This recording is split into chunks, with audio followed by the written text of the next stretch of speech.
Now, one fire officer is fighting for his life at the 37 Military Hospital here in Accra after he and over 100 other people were injured in a gas explosion in the Western Region capital Takoradi on Tuesday. The explosion occurred a little after 7 a.m. when a tanker was discharging gas at a vending station on the main Takoradi highway. A naval officer who helped rescue efforts at the scene narrates what he witnessed. This morning, I was passing to my workplace, that is Secondary Naval Base. So getting to the Goy filling station, the other cars which were coming were turning. So we thought it was just the normal exercise of cutting down the trees on the road. So we also decided to turn around. But when I did the U-turn, I decided no, if anything, I'll use the poly and then get to the main. So on getting to the bridge, I realized there was this smoke coming out. Then I asked, and somebody was telling me it was a fire at a warehouse here. And then just upon receiving the info, I saw this flyover, a container in the air like a bird flying. And what happened was there was fire following the container that was flying over. A tanker. Let me put a tanker, because what I saw is what I'm just describing. So it was after everything that we got to know in the air. So it flown from where the warehouse to where we have the great lagoon over there. So I decided to come forward because as an officer, my work is to protect life and property. That is my core duty as an officer. So I drove with my personal car. There is a mechanic shop over there. I parked over there. I got down. Then upon getting down, the fire officers who were at the scene, the first respondent, one started crying with running towards where I was and was saying he's wounded. Then I asked him what is happening. He said the explosion has affected him. So I decided to come close. Then the three other fire officers who were also with him came. Then I took them. So were they bent? Yes, they were bent. Seriously? They were serious bends, if I may describe. They were what I saw is one of them has his hand almost bent off because you could see the bends all over the hand. So I saw a lot of government cars, private cars. I was telling that there was explosion and people are bent. They should come and assist, and nobody cares. So upon doing I think the fourth trip, then I saw another man with also a pickup who also took some people over there. So I have almost about 30 people at Gapua Hospital who are receiving. In all, the number that I can recall, the one that I did the evacuation, is about 30 people. They are Gapua Hospital, which we can maybe go and then confirm the number. In fact, they were serious. In all, I think I have about 2 or 3 female that were inside. Yeah, you were telling me about that young girl. What happened? How was her pain? In fact, her burns was serious. You could see that from the arm to almost the thigh. Wow. And then the attire that she was wearing is almost off the body. You could see the burns all over, which is very serious. In fact, for the first time as an officer, this is how I've seen that burns I've been experiencing it on television, but this one is just real. I saw it my naked eyes, if I may put it that way. One fire officer has been airlifted to Accra for treatment, but we're hearing that over 120 victims of the explosion have also been receiving treatment at the Fiankwanta Hospital. Senior medical officer at the hospital, has been talking about the nature of the injuries presented to them. Yava says quite a number will have to stay in the hospital for at least a week. The next 1 week, almost all would have been discharged home, except those with a few serious injuries, like those with neck injuries and those with the fractures. And even today, there are a few of them we are going to discharge after the resuscitation. So, do you think this very facility is well resourced to deal with all these cases? Because we've had other rumors that some cases have been referred to other hospitals in the Metropolis. Not from those that came from Fiankwanta. All those that came here and we are managing them. We have enough resources within now. Around the scene, some of our nurses were coming to work. Some of them came in crying and agitated. We had to calm them down. So calming them down is part of the treatment we are giving them. And some of them, even after this, will have to see the clinical psychologist who have to help them come out of this panic and fear that they are in at the moment. Have there been any relatives around to support? So many relatives around, they are anxious, coming to see what's happened to their relatives. But then we have allayed their fears that we shouldn't crowd around the patients. They also need some fresh air. You see, so many people are gathered around, which is also not too good. So the situation is under control. But then you see now, we have been able to contain this. In the media, you have bashing against the Fiang Kwanta. You know, everywhere you may have one or two bad notes. We need to improve the image and even rebrand the Fiang Kwanta. This is the regional hospital we have. So we all have to support to bring it to the level and healthcare that we want, so that. Well, I've been joined on the line now by the Western Region Fire PRO Assistant Division Officer Emmanuel Bonny. Good evening to you and thank you for your time. Now, have you been able to establish what caused this explosion?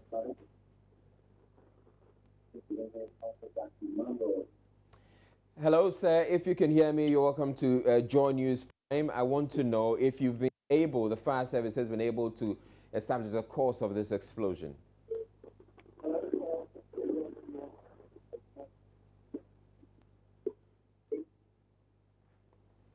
We seem to be having some difficulties with the line to Takoradi there, but we've been joined on the line by the Western Region Fire PRO Assistant Division Officer Emmanuel Bonny. Mr. Bonny, can you hear me?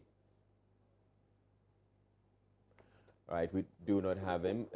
Mr. Bonny, can you hear me? Yes, I can hear you. All right, so I was asking, have you been able to establish the cause of this fire, this explosion?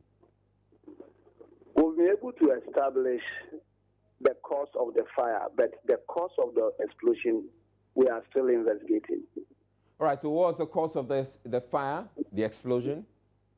It was the explosion that brought the fire.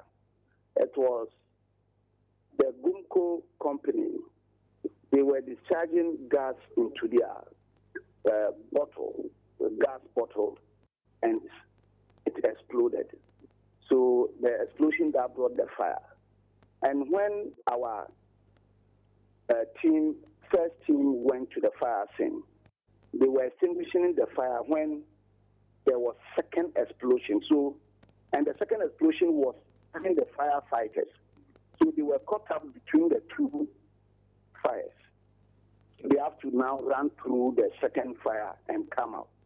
And the second fire appliance also came in. So the second fire appliance continued the firefighting, where we call other fire attendants, and they came to support for us to be able to extinguish the fire. All right, so a high number of officers. What is the extent of the injuries or these fire officers? The extent of injuries, we have 6 fire officers within those who were injured, and about 28 of them were sent to the Kapua Hospital with 2 fire officers. And for the Fiang Kwanta Hospital, after 2:30, some victims were coming to the hospital. So the doctors advised that we should wait for them to get the final number before they will relate it to us, and we will give it back to the media. Now, there's this fire officer that we're told had to be airlifted to Accra. Do you know his condition? So far, he's receiving treatment, and he's feeling well so far. How serious are his injuries? Pardon me? How serious are his injuries? Because they were directly involved, and they were with the branch pipe in the fire. So the second explosion bent his face. He was close to the second explosion, so all his face and the arm and the chest all got bent. Now, what is the extent of damage at the scene? So far, the gas bottle and the car that is discharging the gas, all is damaged, and the company's production room where they produce their wares, all the place is got bent, and the Olam company, their warehouse where they have consumables, everything over there too got bent. But we were able to control the fire and confine it to only this place. That it didn't go to the total filling station just behind the wall where the gas explosion happened. And there's another gas filling station and Shell fuel filling station also. Were able to protect those ones that the fire couldn't travel to those places. Right, thank you very much. You heard Emmanuel Bonnet. He is the Assistant Division Officer, Western Region Fire PRO. Now moving here back to Accra, day of tension, confusion and gunshots that have led to the death of one man. All of these happened at Tema New Town as the police tried to arrest two men they say were attempting to snatch a vehicle from its owner. One of the suspects, Patrick Adenyo, was gunned down immediately, whilst his accomplice is on the run. A massive police manhunt is now underway to track him down. The residents are, however, outraged by the killing of the suspect and marched on the police station. Joining us, Joseph Akable was in the neighborhood and filed this report. So many residents here in Tema New Town standing some few meters away from the police station. Few minutes ago, quite a number of them had gathered here with a simple demand. They want the police officer they claim shot down a resident brought to book. The police had to intervene by firing some warning shots as they attempted to disperse the crowd.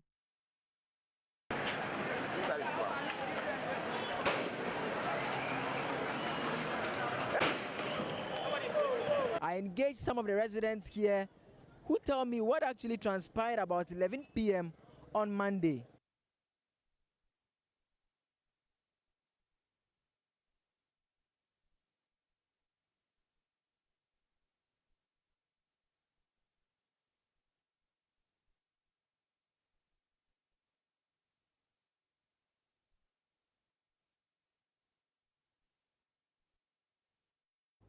We do apologize for the loss of audio on that video story there.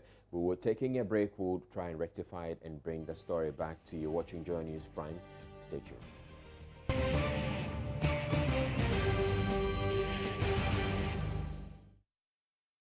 Welcome back to Joy News Prime. The Minister for Lands and Natural Resources has directed that the School of Survey and Mapping should be closed down with immediate effect.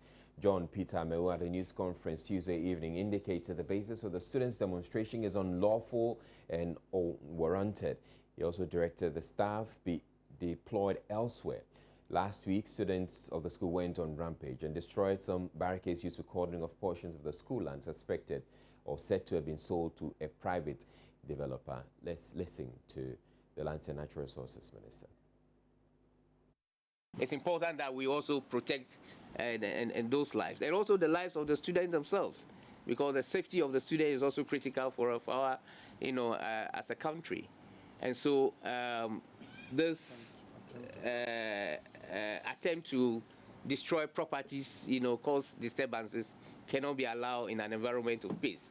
And that is why we are asking that for work to progress on, smoothly, the school be temporarily, shut down, while alternative measures will be put in place to make sure that the right measures will be put in place to make sure that we call them back. What is very important to us as a ministry is that as a party, we want to deliver land title registration in 30 days. And certain things need to be made. One of them critically is to make sure that this head office building is key, and also the regional office construction block is key, to be able to provide a working environment that is very conducive, for the staff to be able to deliver on our 30 days basis.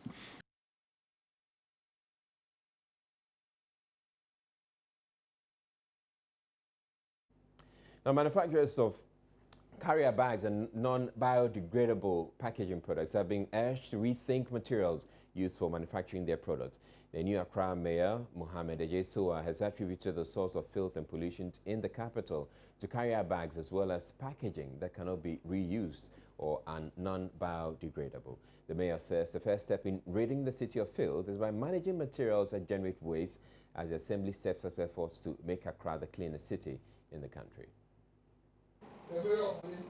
The first step to ridding the city of filth and pollution is to prevent or cut back on waste generation at the source. The vast majority of the city's waste comes from the type of materials and methods used in producing the products we use or consume, packaging and construction. Many of these are non-reusable, non-biodegradable, and sometimes harmful to human health. We shall work with the relevant bodies and partners to reduce the use of non-compostable materials such as plastics in the design and manufacturing of products, carrier bags, and packaging. Companies within the city must begin to rethink the way products are designed, manufactured, and packaged, bearing in mind the need to reduce waste and use ingredients that are safely reusable, recyclable, or returnable to the natural system. Importers must do likewise.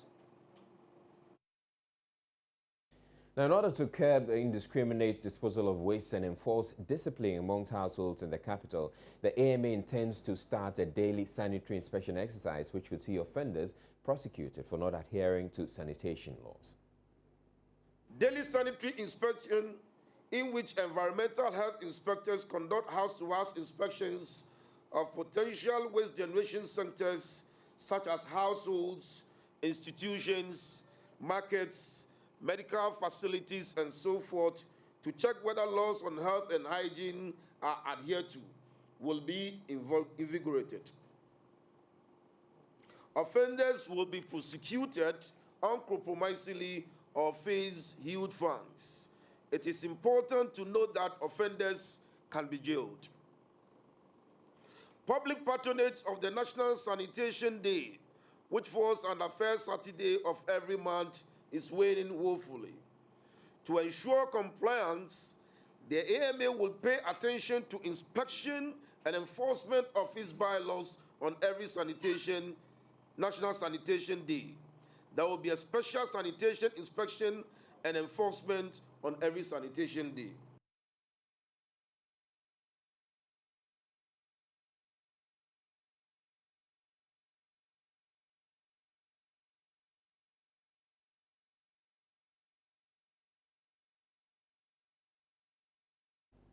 Now, there were a number of district assembly elections across the country to either confirm or reject local governors nominated by President Akufo-Addo.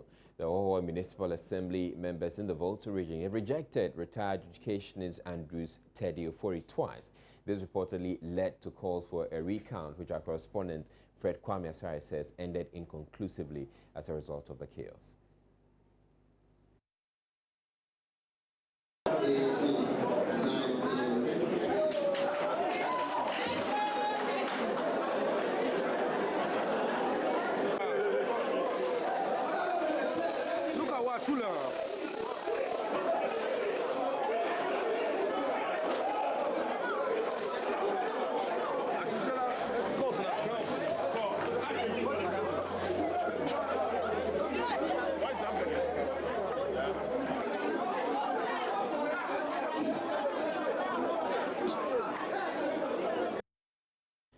Now, also in the Volta region, DC nominee for Biakoya, Millicent Kabuki Kabu, has been outrightly rejected by assembly members. She polled only 18 of votes of a total of 43. In the Western region, Elembele District Assembly members rejected Stephen Donko, who only managed to get a quarter of the total votes cast. But not all those who went to the polls Tuesday were rejected by assembly members. John Kofi Akoli received overwhelming approval from assembly members as the municipal chief executive of Ho in the Volta region. At the Suhum municipality, 54-year-old businesswoman Margaret Darko garnered massive support from assembly members who confirmed her as MC. Also, with a 100% endorsement, both Ansong Nlengang, Thaddeus Akun, and a 50-year-old lecturer, and Brahima Wikana, a 45-year-old teacher, were confirmed as DCA for Nandom and Lambusi in the Upper West Region, respectively. Upper West Region correspondent Rafiq Salam has more. Interior Minister Ambrose Derry's message to members of the Nandom District Assembly was simple and straight to the point. All the DCs confirmed so far 100%. But 100% confirmation of DCs started with Nandom. True or false? Yes. And we have known that in our history. So I expect you to live up to expectations and prove to the regional minister that Nandom is always first. Upper West Regional Minister Suleiman Al-Hassan also added his voice on the need to confirm the president's nominee for the speedy development of the district. Your single vote is about to address the road challenges that we face in the country and the district as well. Your single vote will be addressing educational challenges that confront this district. The nominee, Ansolena Thaddeus Akun, is a 50-year-old development planning lecturer with a work campus of the University for Development Studies. Deputy Upper West Regional Director of the Electoral Commission, Ali Osman Adamu, said the program rolling by announcing the ground rules for the election. The Nandom district was created in 2012 and has a membership of 36, but 31 took part in the election. At the close of the polls, all the 35 members voted yes to give the nominee a 100% endorsement. He was quickly sworn into office by Upper West Regional Minister Suleiman Al-Hassan. Thaddeus Akun, who also doubles as the presiding member of the Assembly, thanked the President and the Assembly members for the confidence reposed in him and promised not to let them down. Nandom deserve better, and we cannot and we will not fail our people. I promise I will do my part with the help of God and hope that you and everyone else will join hands in this regard. Meanwhile, members of the Lamuse District Assembly has also confirmed 45-year-old teacher of West Senior High School, Brahma Wikana. All 34 members unanimously voted yes to confirm the nominee at an emergency ordinary session held by the Assembly at Lamuse. I'm also aware that the majority of our people are still wallowing in the quagmire of abject poverty, and this requires all hands on deck to enable us to surmount the enormous developmental challenges that confront us as a people. Reporting for Joy News, Rafiq Salam, Nandom. Now, the paramount chief of the Ogua traditional area, Sabarima Kwesiata I, is charging the new mayor of Cape Coast, Ernest Arthur, to stay focused if he is to succeed in his new role as the MC for the area. According to the Mahine of the Ogua traditional area, the task ahead is not an easy one. Speaking at the maiden visit of the new mayor to the Mim Timadze Palace in Cape Coast, the paramount chief also lamented how past administrations have neglected traditional authorities by refusing to pay royalties and subsidies. Richard Kojunyako has more. Before he started work as the mayor of Cape Coast, the new mayor, Ernest Arthur, went to the Central Mosque in Cape Coast, where he introduced himself to the Muslim community. He asked for their prayers as he embarked on his transformation agenda as the mayor. He subsequently worshipped with Our Lady of Apostles Catholic Church in Cape Coast, where he asked the Christian communities in the metropolis never to cease praying for him. On his visit to the Mintimaze Palace, the Mahine of Ogua traditional area, Osabarima Kwesiata, lamented how over the years the assemblies have not allotted to them subsidies to support the traditional area. Most importantly, the Mahine queried the assembly over their failure to consult them in the implementation of projects on their land. Invariably, politicians big promises. In your own backyard, where is then? During elections, politicians make big promises, and when they win, we see nothing. They rather engage in the development of their private businesses. The Traditional Council in Cape Coast needs funds from the Metro Assembly to be able to work properly. It will be nice to have developments like schools, buildings, and factory projects in Cape Coast. The people of Cape Coast are lacking a lot of things, even though we all pay taxes. Something needs to be done. It belongs to the Traditional Council. No, it's 5-10 minutes. Traditional Council be a year to screw you fear. Now, baby, why there? Be project be recorded. So, assuming a visitor comes. The new Cape Coast Mayor, Ernest Atta, promised to collaborate with the traditional area in the execution of his mandate. He promised to right the wrongs of the past and chart a new path with the traditional area. Now, the Accra High Court has remanded into prison custody the powerful Chinese woman dealing in Galamsey mining and allegedly blackmailing powerful Ghanaian politicians and security officers with sex videos and audios she recorded.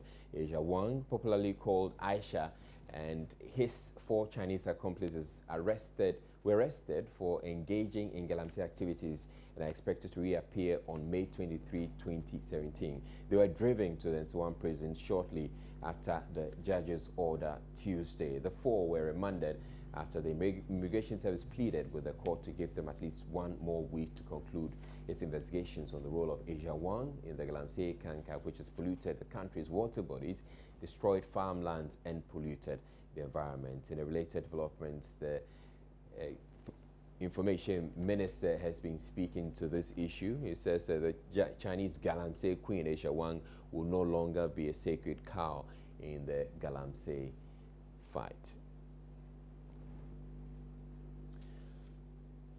You're watching Joy News. We're taking a break. We're bringing you business news here after. Stay tuned.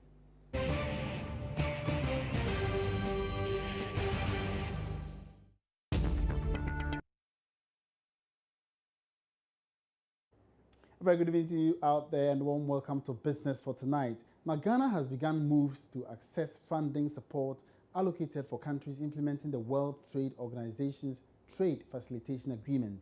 The fund aims at addressing some financial challenges associated with the Trade Facilitation Agreement, which Ghana ratified recently. Minister of Trade and Industry Alan Kyerematen, at a conference on single window and the Trade Facilitation Agreement, called on the WTO to make adequate resources available from the fund to support Ghana in the implementation process. Ebenezer Sabute was there and his report is read to you.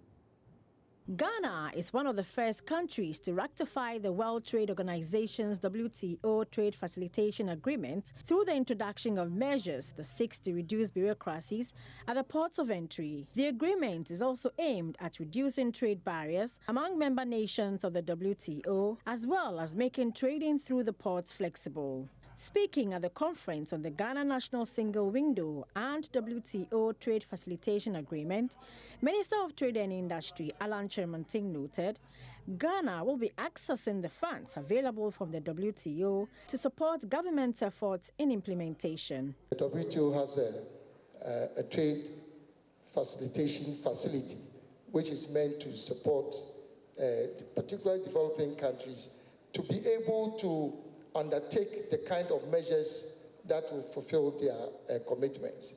And I think I heard him right when he said that it is there, but you have to ask. So we are asking you.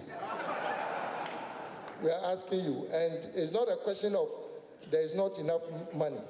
If we had time and I was going through what it takes for a developing country to fulfill their commitments under the Trade Facilitation Agreement, the WTO, you realize that it requires a lot of funding. On her part, Chief Executive of West Blue Consult, an implementing agency under the agreement, Valentina Minta, disclosed in an interview that besides the financial support, Ghana will also need technical support. I think it will be a combination of, I'm sure you heard the Minister mention to the WTO, UNCTAD, the WTO Deputy Secretary General that we will be calling on them.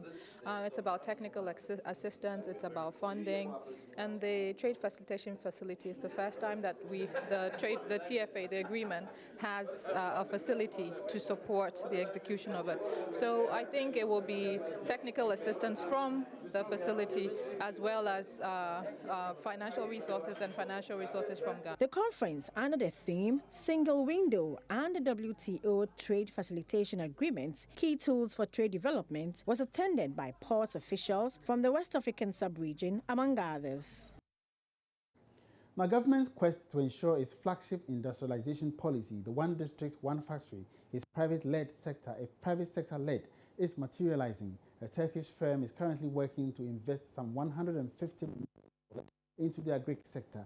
Chief Executive Officer of the Ghana Investment Promotion Center, Yofi Grant, disclosed this to Joy Business at the conference on National Window and World Trade Organization.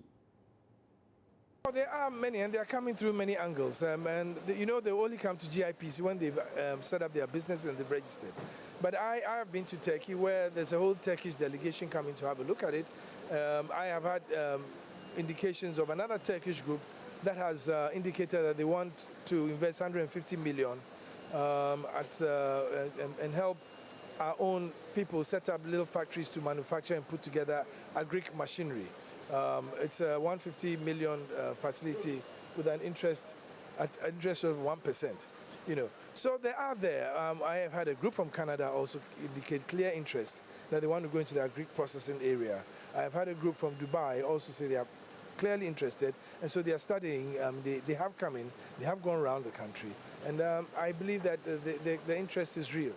It's been overwhelming. I mean, I must say that the interest and the goodwill that this government has is sometimes overwhelming, and because suddenly Ghana is on the lips of many people. They are trying to understand where we are going. They recognize the change, and I think the new government has a lot of goodwill, which can translate positively into rebuilding our economy and growing it and creating jobs for our people. The West African sub-region, just recently the president was in Benin and Togo, some of other countries. I want to find out whether we have some of these companies also coming into Ghana. You mentioned Turkey, you mentioned Dubai, but within the sub-region, are we having such a collaboration with such companies to come into Ghana? Oh, absolutely, absolutely. I mean, there are Nigerian companies already seriously looking at this market. There are Ivorian investors already looking into this market in the area of textiles, in the area of cocoa processing. And so we do have, but I think the president's visit was very important for us because these are our neighbors. So on many fronts, it was indeed very important to engage our neighbors to understand where we are going, and also collectively look at the region. And I think Ghana is best positioned to sort of be an industrial, financial, transport and financial hub for the sub-region, the West African sub-region. And I think that is where the economy is being fashioned towards. And that is why we are going to see a lot of reforms to bring in the investment to open up into the West African sub-region. Okay, now the issue of the Deputy Trade Minister, Carlos Ahenkra, has indicated government would soon roll out strategies to revive the defunct Commander Sugar Factory in the central region with the aim of creating jobs for scores of people in the area. The sugar factory, worth millions of dollars, was operational for some time last year prior to the elections, but has since ceased operation due to the lack of raw materials. It doesn't make any commercial sense for anybody to put up a factory when you don't actually have raw materials to feed the factory. Let us look at where we are standing now. You think that if this owner of the company thinks that he's not going to get raw materials, he'll ever put a factory up? No. As if that is not enough, he goes ahead to give soft loans without interest to farmers to even feed this company, and now he's looking for more. Then somebody in his wisdom was sat down and said that because of politics, you borrow money at about $25 million to put up a factory, and you finish there, the factory is there, but the raw materials will be ready in the next so many months, so many years. Even my daughter in class 7 will not do such voodoo economical acrobatics. But here again, the MPP government, President Kufuor government, is now saddled with this problem. I can assure you and I can tell you that we are working frantically around it to get this company working again. And very soon, if I consider the talks that we have had so far, I can assure you that you're going to hear something. And before the company comes out to operate, we will come out and give Ghanaians the story behind this company and how it came about, then we all come to appreciate how sad it is to allow some of these things to happen to us as Ghanaians. But basically what I can say is very soon and shortly you would see something in that direction.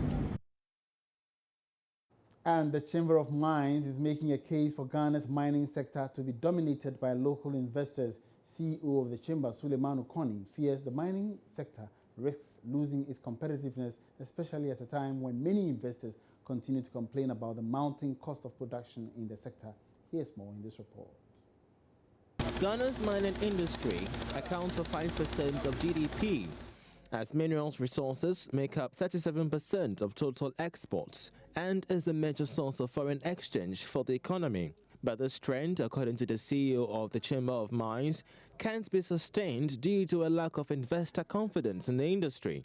Speaking to Joy Business, Suleiman Okoni emphasizes only strong and sustained fiscal investment in the sector can see it become more competitive and attractive to investors. When it comes to resources, for you to realize the benefit of the resource, you have to invest it. You have to invest in the resource to grow the resource, to develop the resource.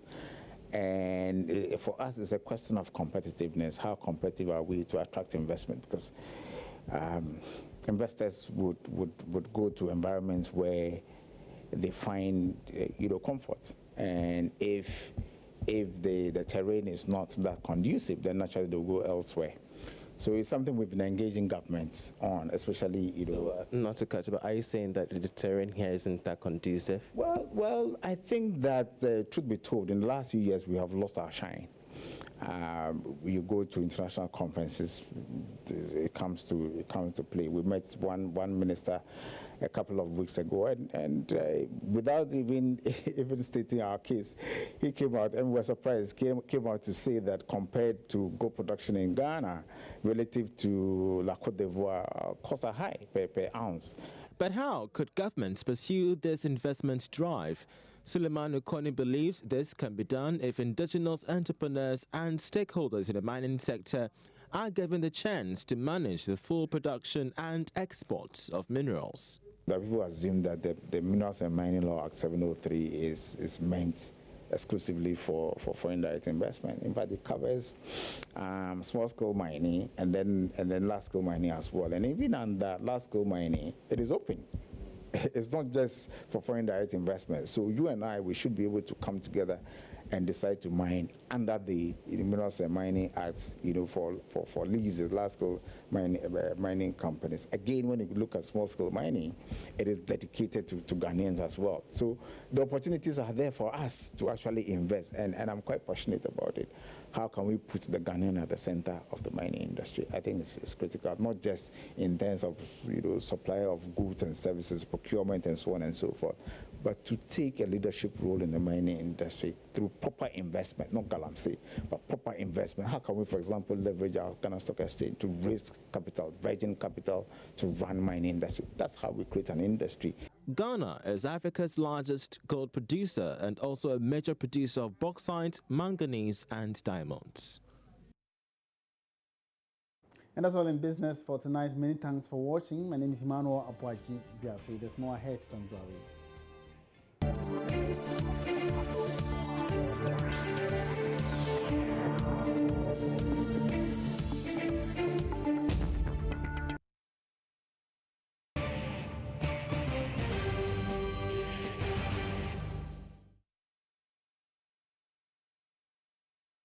Welcome back to Joy News Prime. The Institute of Economic Affairs is proposing the establishment of an independent body that will monitor government expenditure and ensure it stays within budget. The Fiscal Council, the IEA says, will, among other things, provide regular briefings to the media about how government is spending and what it is spending on, and ensure transparency in public spending. The IEA says it has presented its proposal to government and is hopeful it will be adopted. IEA senior economist Dr. Osei Sibe at a news conference on Tuesday explained the country stands to gain immensely if government is able to rein in its spending. Because often we do not have adequate governance and fiscal framework and monitoring mechanism that often ensure that politicians keep to fiscal objectives and fiscal sustainability goals. Although we have passed the PFM Act 2016, which is a semblance of fiscal rule, it did not make provision for monitoring and compliance. Okay, and so in 2017 budget, the government actually, in fact, in the IEA documentation, it made a strong recommendation that we first have to have fiscal council, a fiscal rule, and in addition, we should make efforts to come out with a fiscal council. And so government has taken that on board and has made strong commitment to fiscal discipline of indicating its intention to initiate a fiscal council that will serve as a watchdog, monitoring and to ensure compliance to fiscal rules in Ghana. Now, a day of tension, confusion and gunshots that have led to the death of one man. All of these happened at our new town as the police tried to arrest two men they say were attempting to snatch a vehicle from its owner. One of the suspects, Patrick Adenyo, was gunned down immediately, whilst his accomplice is on the run. A massive police manhunt is now underway to track him down. The residents are, however, outraged by the killing of the suspect and marched on the police station. Joy News' Joseph Akable was in the neighborhood and filed this report. So many residents here in Tema New Town standing some few meters away from the police station. Few minutes ago, quite a number of them had gathered here with a simple demand. They want the police officer they claim shot down a resident brought to book. The police had to intervene by firing some warning shots as they attempted to disperse the crowd.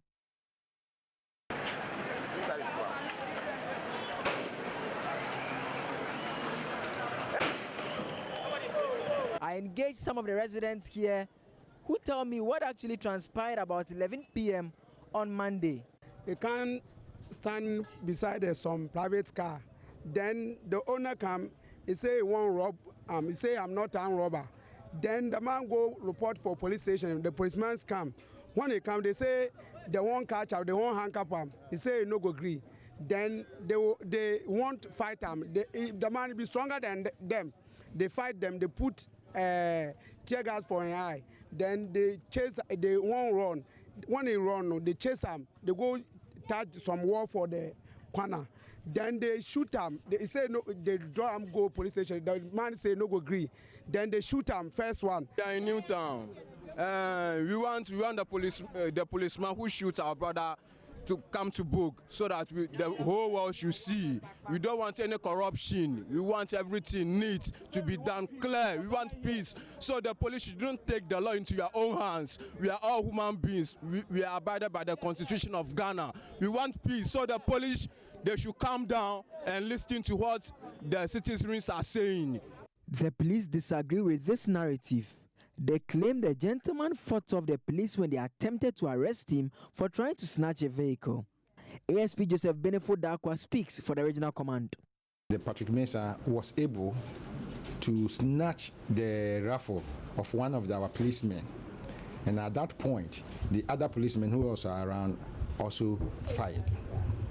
Quickly, they called for reinforcement. Another patrol team arrived and took Patrick Mensah to the police hospital, but he was pronounced dead. The scene of the incident hasn't changed much. Day after the incident, the clot of blood is still visible here at Tema New Town, where we understand a gentleman was shot by the police patrol team. You can see many residents in the area still gathered right behind me, still at the scene to take a look at the situation here. It's not a healthy one. The clot of blood pretty much visible, and residents are still in a state of shock as to what led to this particular incident between the police and the residents here. The search for a gentleman believed to be an accomplice of the deceased continues. For Joy News, Joseph Akable, Tema New Town. The police hospital in Accra is working to ensure its labor and maternity unit is mother-baby friendly. In line with this, the hospital has engaged corporate bodies to assist them refurbish the unit. The Rotary Club of Osu Oxford Street, the first to respond on Tuesday, handed over a newly furnished maternity ward costing 84,000 cedis to the hospital. Hanodame was there for Joy News. Authorities at the police hospital here in Accra are on a mission to ensure that starting this year, they record 0% maternal mortality. That requires some vigorous action, and so the Rotary Club, Osu Oxford Street, assisted them. Ellen Ohine Afuakwa is the president. Areas upgraded include removal of defective plywood ceiling, which was replaced by plasterboard ceiling with cornices, replacement of window frames and blades, rewiring and installation of main circuit breaker, supply and installation of 5 WCs, 5 wash hand basins with bathroom accessories, supply and installation of 5 split air conditioning units, washing, polishing of terrazzo, laying of 45 meter square floor and wall tiles in the general bathhouse. COP Edupoku, who is the Director of Services of the Ghana Police Service, was grateful for the 84,000 cedis gesture from the Rotary Club that has refurbished this particular facility. But like Oliver Twist, he asked for more. Whilst thanking the members of Accra Rotary Club for their kind gesture, I wish to seize this opportunity to appeal to all Ghanaians and corporate bodies to complement the effort of the Rotary Club by innovating the labor ward and provide a separate obstetrics and gynecology theater, as well as convertible labor beds to make the hospital maternity and labor department more mother and baby friendly. DSP Mary Akwele Akuto is in charge of the maternity and labor ward. She tells me this is good news. Of course, if you have a therapeutic environment and patients come in, they are more comfortable, they are more relaxed, and therefore they also cooperate to you to give them the quality care you want to give them. Apart from that, you're just walking into an environment where you have your sinks, your washrooms, everything working. At least the room is not hot, you have an AC room where you'll be relaxed. You will give out your best so that the nurses also working in that environment will give out their best to make sure that you go home early. Let's talk about maintenance, because if maintenance is not really affected, we will go back to how it was prior to. I've pledged as the in charge of the maternity ward to make sure that we maintain what we have. And how are the recipients of this new refurbished facility embracing this news? I'm so excited because the place, the way that they have done the place, you know, is very nice. So does it make you want to push now so that at least you want to...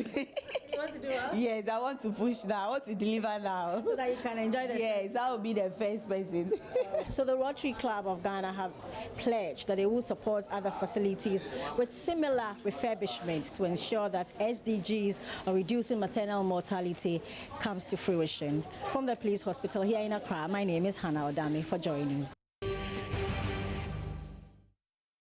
Now, Minister of Gender and Social Protection Otiku Afisa-Jaba has apologized to President Akufo-Addo and Ghanaians for the public spectacle between her and the NPP's Northern Regional Chairman, Daniel Bugri-Naabu. But now Daniel Bugri-Naabu accuses the Gender Minister of attempting to instigate rejection of President Akufo-Addo's nominee for a district chief executive in the Northern Region after he disrupted a meeting between the Northern Regional Minister and the party's women organizer.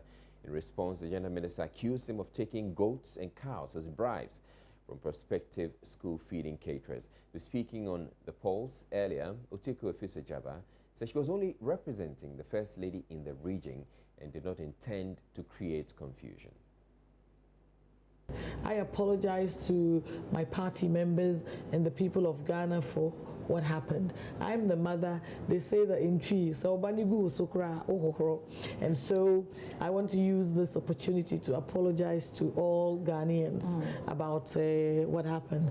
But it is a lesson for us to understand that we need to respect each other and we need to respect women. If there is a mandate for a Minister of Gender to engage staff, it's not for any man to come and say that because you are a man, because you are a chairman, you have to do the engagement. There's something called lobbying. If I wanted my brother or a friend to work here, I would come and lobby the staff or whoever engages people and say, oh please, I have a brother who has this. So if you had lobbied rather than, you know, bump into your meeting, that would have been okay. It's important that we understand that. I was sent by the First Lady, and so I informed the regional minister that the First Lady had asked me to attend this program whilst I was in the Upper East. So after that, being there, I decided that I would visit the women organizers as a women organizer.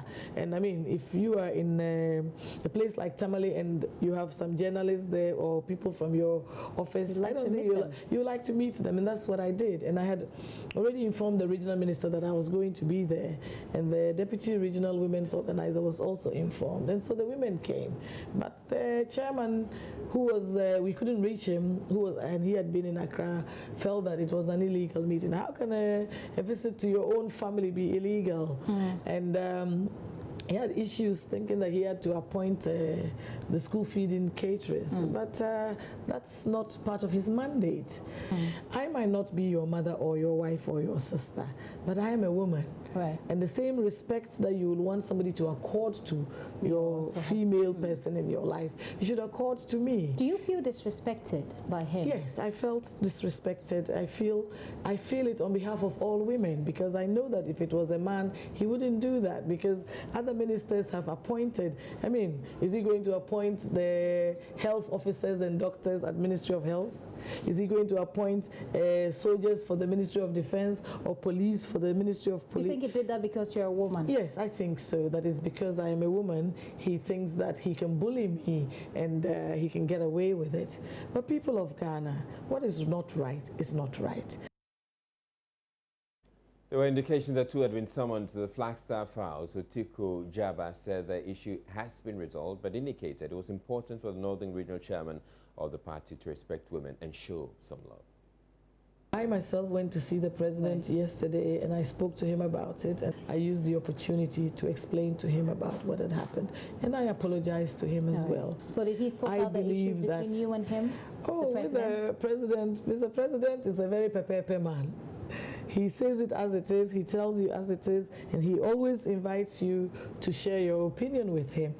I think that some people also think that perhaps this is their opportunity to take the school feeding away from the Ministry of Gender. But the school feeding is at the Ministry of Gender by legislation.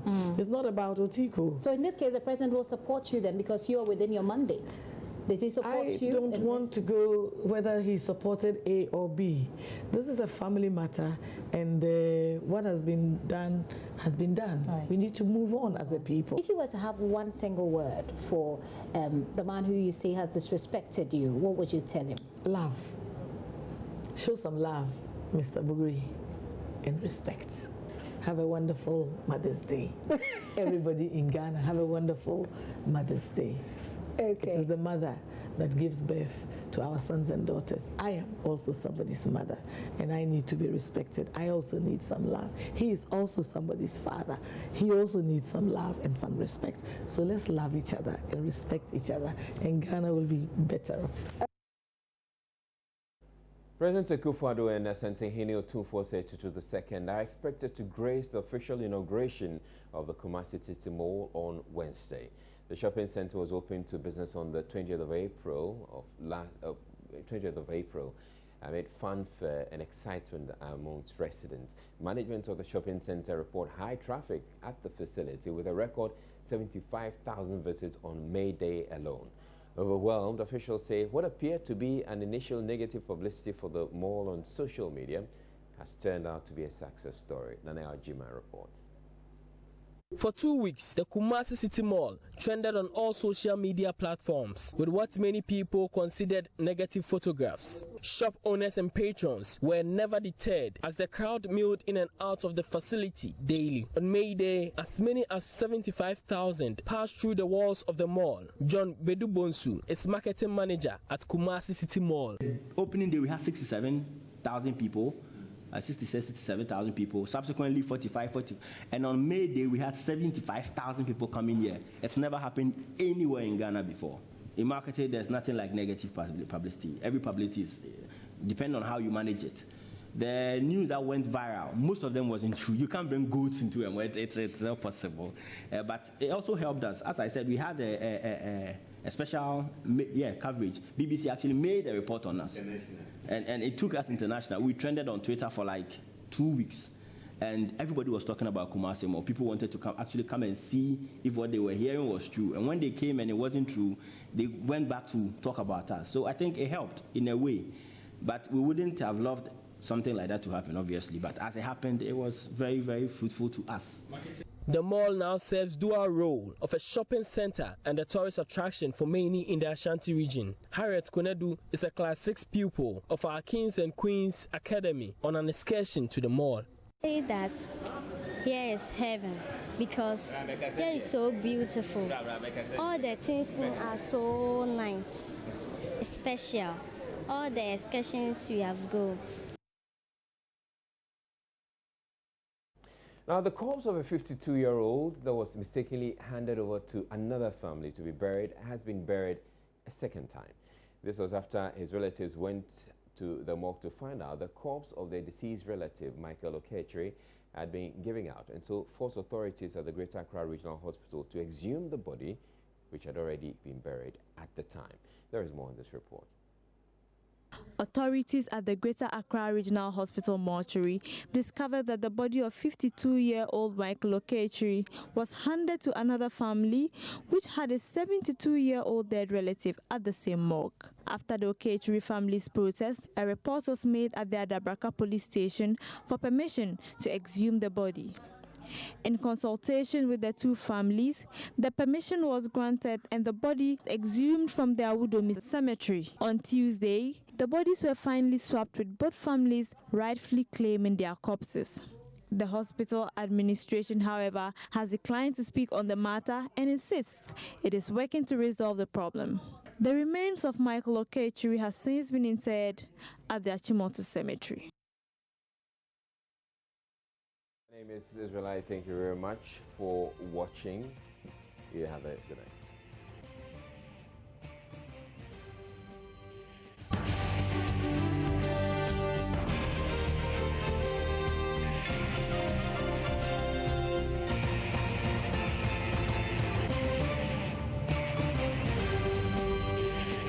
This is Joy News Prime.